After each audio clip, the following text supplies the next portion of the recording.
सकाळी जरूर तुम्ही वॉक करायला जा. बहुतेक जण वॉक घेतातच. तुम्ही कुठेही वॉक घ्या. टेरेसवर घ्या, तुमच्या गार्डनमध्ये घ्या किंवा सोसायटीच्या तुमच्या कंपाऊंडमध्ये तुम्ही वॉक घ्या. सकाळी एक तर फ्रेश हवा छान मिळते आणि सगळ्यात महत्त्वाचं म्हणजे अंशापोटी म्हणजेच उपाशीपोटी जर तुम्ही वॉक घेतला तर तो खूप फायदेशीर असतो. त्याचं पहिलं महत्त्वाचं कारण असं आहे की तुमच्या रक्तातलं जे साखरेचं प्रमाण आहे ते संतुलित राहतं. म्हणजेच तुमचं कधी ग्लुकोज वाढलं किंवा कमी झालं तर तुम्हाला ह्याच्यामुळे लगेच कळतं की आपलं काय नेमकं वाढलं आहे साखर की कमी झाली हे याच्यामुळे लगेच कळतं.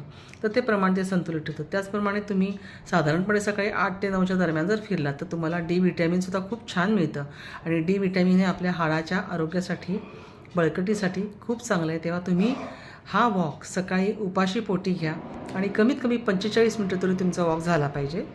पण उपाशीपोटी झाला पाहिजे हे लक्षात ठेवा. काही न खाता पिता वॉक घ्या आणि तंदुरुस्त राहा, आरोग्य छान ठेवा.